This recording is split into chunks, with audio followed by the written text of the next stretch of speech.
Hey guys, I just wanted to take a second to ask that if you gain any valuable insight from this episode, that you please share and leave a review. We truly appreciate all the support and would love your help to spread the word. Enjoy the episode.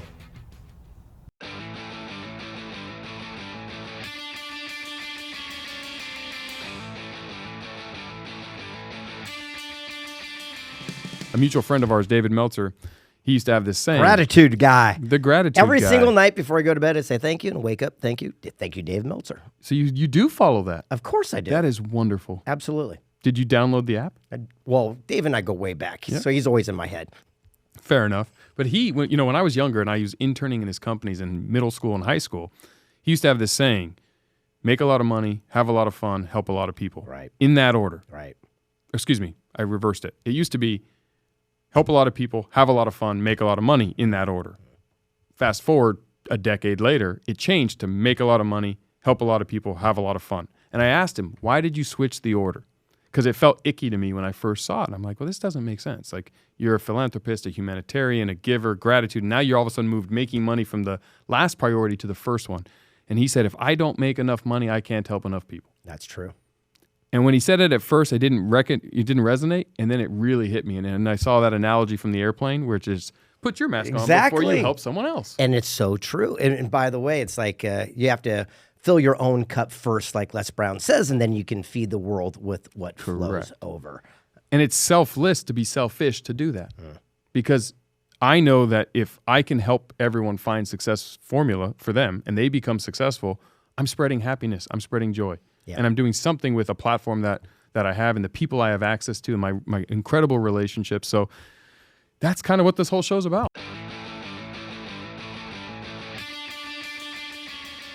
It's inevitable that things will happen, which will be a catastrophe, will set us back, will knock us down the mountain. Those things happen to everybody, including successful people. Yeah. The difference is how you recover from that is one of those huge distinctions. And what I've learned from just getting the opportunity to interview so many great people is they all have that story when all of it came crashing down or all of it was about to get taken from them. Or they see it from a different perspective. I mean, one of my favorites was a guy named Steve Wozniak in Apple Computers. And I said, how did you and Jobs have so much success? And he says, well, we embraced our lack. I go, what do you mean? He goes, where most people run from their adversities, he goes, I ran toward it. I go, what are you talking about? He said, when these little microchip processors things came out, he goes, they were so expensive. Jobs sold his car. I sold my calculator. We pooled our money to buy one. He goes, but Hewlett-Packard and IBM would make machines that go from A to B with 20 chips. They had all the money of God. He said, I'd pull away 5 and get it to work with 15. I'd pull away 5 and get it to work with 10. Eventually, he went from A to B using our one chip. He goes, we were not trying to be innovative or cool or aerodynamic. We could afford one frickin' chip. He goes, but by embracing that as an opportunity, we found the shortest, cleanest path and changed the way people do personal computing for the rest of the world, for the rest of their life. He goes, where could you be in your own business if you stop looking at everything as a challenge and obstacle, but it could just be your greatest blessing and opportunity in disguise? I mean, wow, that is powerful and so true. True. Right on the money, right? Yes. Yeah. It means it's funny. In Think and Grow Rich, the biggest chapter was the last chapter, and it was all based on fear. And it was the 6 ghosts of fear. Now, the fears that he talked about so many, decades ago was all about things that I don't think are relevant today. The fear of loss of love. Well, more people divorced. It didn't kill them. Fear of old age. Well, you only live to be 40, so I could see that being a fear. The 3 fears that I believe are current today is 1, it's the fear of the unknown, not knowing what's next. It's kind of like the whole COVID situation. Yep. 2, the fear of pain. We do everything to avoid it. Yep. But the biggest one is the fear of criticism and judgment. And there's a bumper sticker that says, what would you do if you couldn't fail? And I say, throw that away and replace it with, what could you do the moment you stop giving a crap what people thought? Would you ask that person out for a date? Would you start that business? And the funny thing is no one's thinking about us. They're dealing with their own life situation. So the best moment to take action with that $1 million idea you have in the shower is the moment you get out and dry off.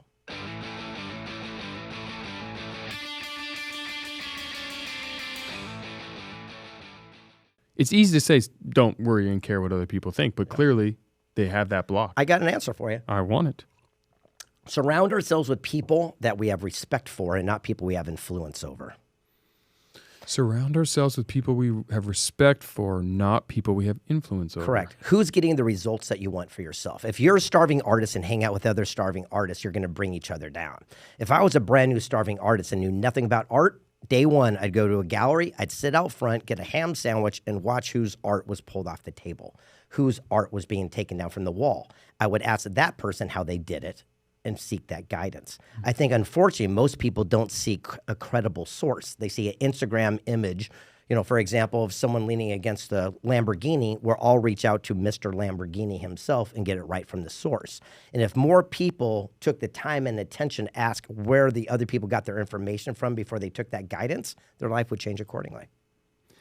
If you didn't capture all that, rewind that the last 30 seconds, because that right there is absolute gold. Well, this is the whole concept, back to that one book, 3 Feet from Gold. Successful people seek counsel and failures listen to opinion. Counsel is based on wisdom, knowledge, mentorship. People have paved the way. Opinions based on ignorance, lack of knowledge, like your family friends who've never done what you're about to venture upon. If I go to a family friend and say I'm going to write a best-selling book, trust me, they're going to do everything to talk me out of it, to protect me, to keep me safe because I'm dyslexic, and they've never written a best-selling book. If I go to Mark Victor Hansen, who wrote Chicken Soup for the Soul, he's going to say, Greg, sit down. Here's what you need to know, and give me counsel based on wisdom, knowledge, mentorship. If we would spend our activity only seeking counsel and ignoring opinion, that is the day your life would change. I mean, I think to my own life, and I think I can absolutely agree with everything you're saying, that fortunately I was fortunate to be around mentors early in life when others probably didn't have that. No. You listened to mentors. See, okay. Many receive great right. advice, but few profit from it.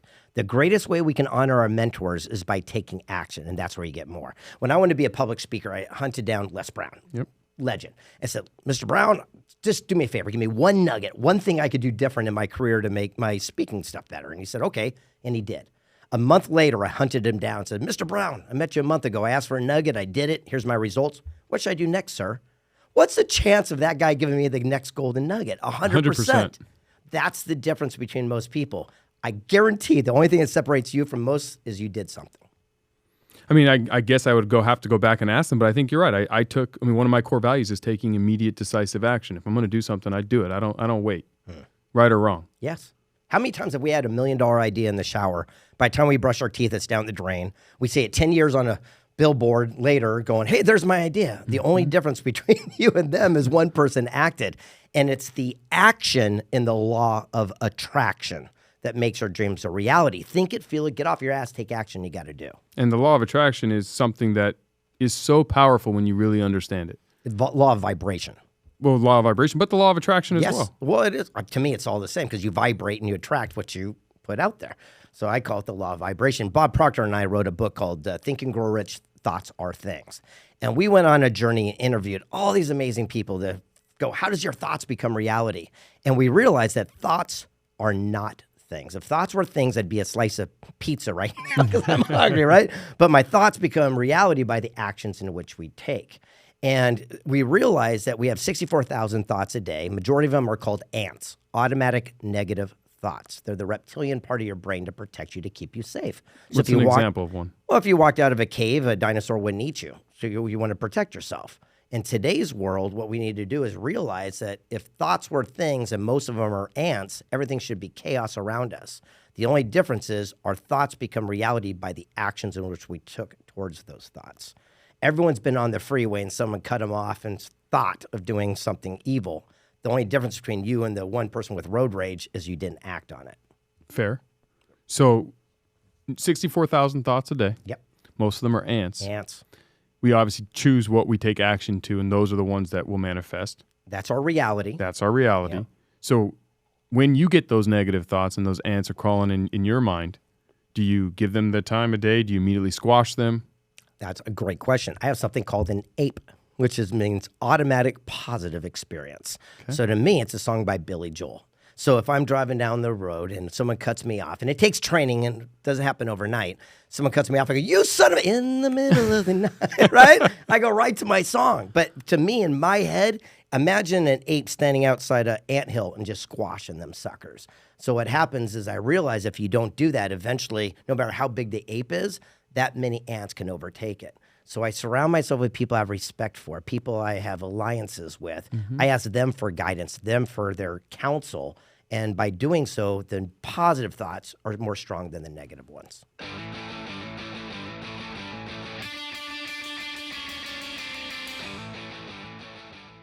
I started living a life of non-attachment, and I'm sure you've heard this a lot. Detachment means you don't give a crap. That's not a good way to live a life. Non-attachment is I go all in. I give it everything I have, but I'm not attached to the outcome. So every time I do a new book, I give it everything I got. I birthed that child, but as soon as I go, it's not my responsibility if people read it, like it, want it or not. And again, I don't run from the fear of what people will say about it. My mentor, he wrote a book called Illuminate, and he said there's an old song by Disney. It says, you've got to accentuate the positive and eliminate the negative. He said, no, it's all wrong. Accentuate the positive and illuminate the negative. And I remember when one of my books came out, I had a 1-star review and it said, it sucks. Like, oh my gosh, people are going to see it. Oh my Lord. And I called Dave. I go, what do you do? And he goes, illuminate. So I sent an email to 37,000 people and said, hey, everyone, my new book's out. People seem to love it. One guy says it sucks. Here's the link. Guess what happened? Everyone stood up for me and jumped on that thing. But more importantly, it became an international bestseller because of all the attention it brought to it. So not, being afraid to put the spotlight on it actually was a blessing in disguise. Sure. It's also I mean, maybe you had this emotion, maybe you didn't, but it's a vulnerable feeling because I'm better with words. I'm less comfortable with the written. And written is how you read something. And so I can say something and read it with a happy tone. And I could say the same sentence and read it with a negative tone and deliver a different message. And so how someone reads those words, it's very vulnerable. It's a very exposing feeling. And to your point of not caring what others think, that is the current struggle.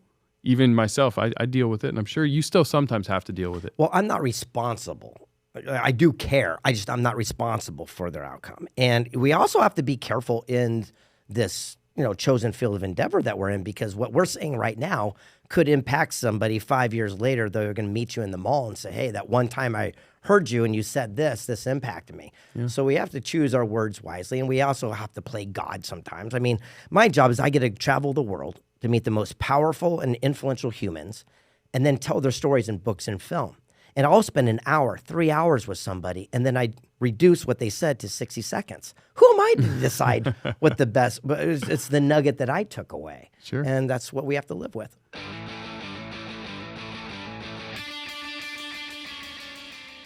Who is the most intimidated person? You were the most intimidated when you met them or interviewed them. I've had a few of those, and it was interesting. One of it was the most unlikely one because we don't have it in San Diego. It's called NASCAR, the whole thing. And Mike Helton is the guy who actually turned NASCAR around and made it family-friendly and everything. So I had an interview with him. And here's, by the way, my secret. I'm going to give you guys a secret now. Here's how I get access to people. Specificity. And I know I say it wrong because I'm dyslexic, but be specific. So what I do is I say, hey, Mike, I need 12.5 minutes of your time. No one wants to have dinner with me. They don't want to have their coffee. They don't want their brain picked. They don't want to go to lunch. Specificity. Mike, I need 12.5 minutes of your time. I'll cover all my own costs and expense to get to you. From the moment I open the door till the time I leave will be 12 and a half minutes. I'll start a stopwatch. I just want to know X, Y, Z. The chance of him coming from his office to the break room is so high because it's specific. Yep. That's it. So that's what I did. And they can quantify the commitment. Correct. It's so easy. That's how I get access. If I get off stage and there's 1,000 people and they want to take pictures, they say the nicest things. How can I work with you? How can I be of contribution? I don't got 30 minutes for a resume check. Guy comes up to me and says, hey, liked your talk. I saw your Instagram. You got a couple million followers. I make internet memes. Let me send you one. If you like it, you'll use me. 8 seconds. I know who you are, what you do. You got my cell phone. We're in contact. That's the new generation. And that's what I use to open up doors. So I was with Mike Helton. I remember we were sitting in this. It was like this, all the lights and the cameras, and it was a very big deal. But I didn't even know what a NASCAR was, to be honest with you. I grew up in San Diego. So I got there and I go, holy smoke, this is like a big thing, right? And we're sitting there, but the interview wasn't going very well. And he's a John Wayne character, 6'5", the whole bit. And he just had his arms crossed and thing. And 10 minutes into it, I go, you know what, Mike? I think I just wasted both of our time.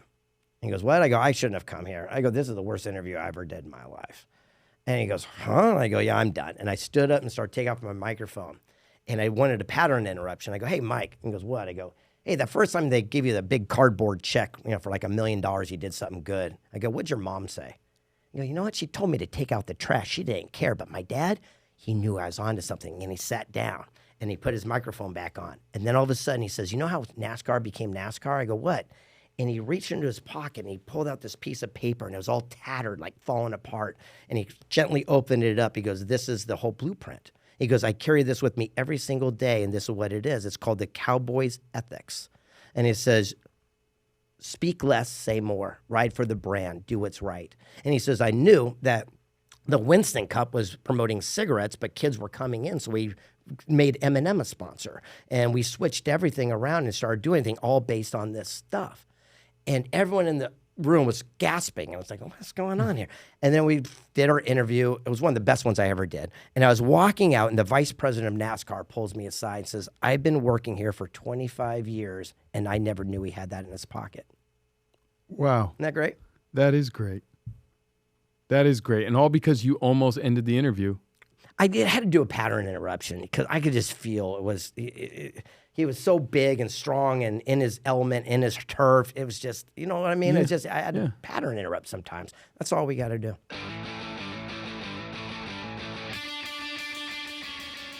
I'll tell you this one lesson because it's more of a parenting aha. I was doing a podcast, and a woman asked me a question, talking about paradigm shift. And she said, do you pay your son money allowance to do things he doesn't like to do around the house, like pull the weeds, make the bed? I go, absolutely. I'm going to teach my son the power. She goes, stop. That's a shame that you're ruining your child forever. I would expect more from you. I said, teach me. And she goes, think about it. From the earliest of time, the earliest of memory, you're training your child. The only way to make money is to do something they don't like. Whoa. I sat him down and says, Colt, I go, listen, man, you make all these TikTok videos and Instagram memes. From now on, you're my guy. Here's what I'm going to do. I'm going to pay your allowance doing what you do best. And by the way, how about you make your bed and clean up the stuff? We'll call it contribution for living in this estate. And that changed everything. So now when we go to SneakerCon, he goes, Dad, I want these shoes. How many TikToks can I make you? But he's doing what he excels at, and now he's teaching other kids to do the same. Well, I have to change how I parent my kids now. Isn't that interesting? Yes. And they always listen to what we say. After things opened up again, I had my first party. And I remember I said, hey, Colt, contribution, go upstairs, make your bed, clean up the room, the whole bit. 10 minutes later, one of his friends comes down and he has a handful of cash. And he goes, hey, Dad, put this in the bank for me. I go, where'd you get that? He goes, I got it from your son, Colt. I go, what? I go, what? I go, Colt, come down here. I go, what did you give him money for? And he goes, well, I paid him to make my bed and to clean up the room. And I said, why did you do that? And he says, Dad, you taught me from the earliest of memory to work my strengths and hire my weaknesses. I had other stuff to do. I need your son on my podcast. That's what I told you. I need him on the podcast. Isn't that interesting? Yes, I need to learn from him. He's brilliant. Brilliant kid for 11 years old. So when you were in high school, what did you see adult Greg doing? Kind of what we're doing now, but I was always into sales and marketing. So when I was 17, my dad says, you got to go to college. We'll send you any university you want to. You have to go get a college degree. And I said, no.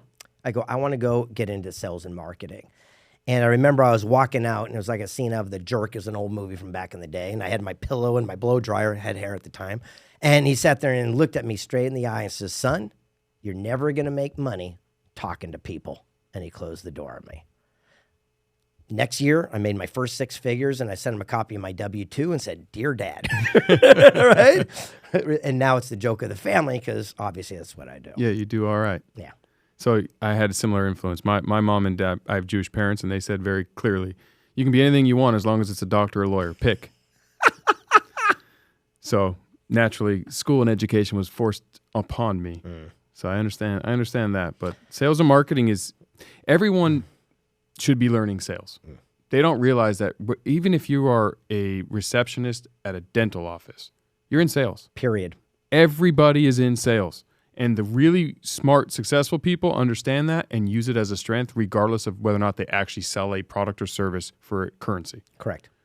And the ability to articulate your core values, your solution, your ideas is so vital in all walks of life that I don't understand why, if I could go back and fix the schooling system, there would be a sales and marketing class, just like there's English and math and history and science. Thank you so much for listening. If you're looking to level up your relationship capital game, then take a minute and text the word Jeff to 33777 for a free copy of my Network to Millions playbook. The link will also be provided in the show notes below. See you guys next time.